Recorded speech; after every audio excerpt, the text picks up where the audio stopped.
نحمده ونصلي على رسوله الكريم اما بعد فاعوذ بالله من الشيطان الرجيم بسم الله الرحمن الرحيم رب اشرح لي صدري ويسر لي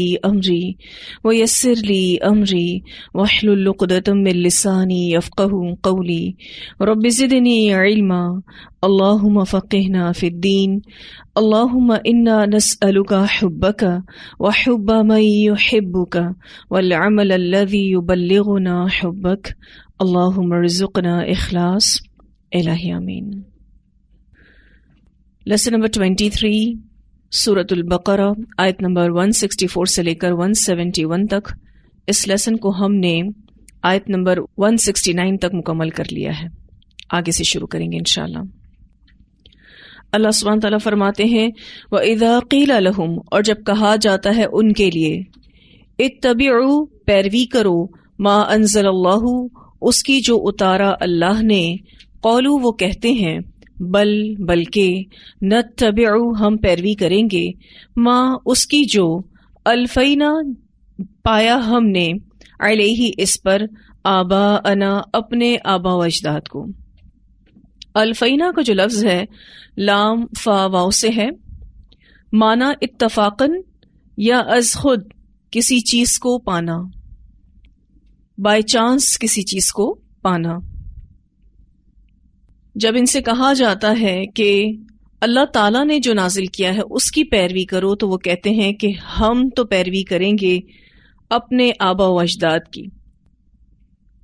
ہمارے آبا و اجداد جس چیز پر تھے ہم اسی کو فالو کریں گے۔ اللہ سبحانہ تعالیٰ جواب دیتے ہیں اولو، اور کیا بھلا اگرچہ کانا ہوں آباؤہم ان کے آبا و اجداد، لا یعقلون الشیء نہ عقل رکھتے ہوں کسی چیز کی، ولا یہتدون اور نہ وہ ہدایت یافتہ ہوں۔ اگرچہ ان کے باپ دادا کچھ سمجھتے نہ ہوں اور ہدایت پر بھی نہ ہوں تو بھی وہ انہی کی ہی پیروی کریں گے۔ کافروں کی یہ پرانی عادت رہی کہ جب بھی ان سے ایمان لانے کو کہا جاتا تو وہ آبائی تقلید کا سہارا لیا کرتے تھے۔ وہ کہتے تھے کہ ہم اپنے فادرز کو ہی فالو کریں گے، اور وہ ایسا اس لیے کہتے تھے کہ ہمارے آبا و اجداد حق پر ہیں، لہٰذا ہم انہی کے ہی راستے کو فالو کریں گے۔ تو یہاں انسان کی ناسمجھی کو کھول کر بیان کیا جا رہا ہے۔ آبا و اجداد کی تقلید بھی گمراہی کا بہت بڑا سبب ہے۔ انسان اپنے آبا کی عقیدت کی وجہ سے یہ سوچنے کی زحمت ہی نہیں کرتا کہ ان سے بھی کوئی غلطی ہو سکتی ہے۔ تو یہ بات ہم سب کو یاد رکھنے کی ضرورت ہے کہ آبا کا عمل کوئی شرعی دلیل نہیں، بلکہ ہر کام کے متعلق تحقیق ضروری ہوتی ہے کہ وہ شرعاً جائز ہے یا نہیں۔ دین پر عمل دلیل کی بنیاد پر ہونا چاہیے۔ یہاں جو اللہ سبحانہ تعالیٰ فرماتے ہیں اولو کان آباؤہم لا یعقلون شیئا ولا یہتدون، یعنی ایسا بھی ہو سکتا ہے کہ آبا و اجداد سے کوئی غلطی ہوئی ہو اور وہ غلطی نسلوں میں منتقل ہوتی آئی اور نسلیں اسے عین دین سمجھ کر کرتی رہیں۔ تو یہاں اس آیت میں انسانوں کی ناسمجھی کو کھولا جا رہا ہے۔ ویسے تو اس آیت میں مشرکین اور یہود و نصارہ سے بات کی جا رہی ہے، لیکن اگر یہی روش مسلمان بھی اختیار کریں کہ قرآن و حدیث کے مقابلے میں آبا کی رسموں پر جمے رہیں، اپنے علماء کی باتوں پر ڈٹے رہیں، جس کی کوئی سند یعنی دلیل قرآن و سنت سے نہ ملتی ہو، تو وہ بھی انہی میں شامل ہے۔ اسی کا نام تقلید ہے۔ اندھی تقلید انسان کے لیے وبال جان ہے۔ جو بھی بلائنڈلی فالو کر رہے ہیں، یقین مانیں وہ اپنے لیے بہت بڑا مسئلہ آخرت کے لیے کھڑا کر رہے ہیں۔ پھر اللہ سبحانہ تعالیٰ فرماتے ہیں وَمَثَلُ الَّذِينَ، اور مثال ان لوگوں کی کفروا جنہوں نے کفر کیا، کمثل مانند مثال، الذی اس شخص کے ہے، ینعق جو پکارتا ہے۔ ینعق کا لفظ نون عین قوف سے ہے،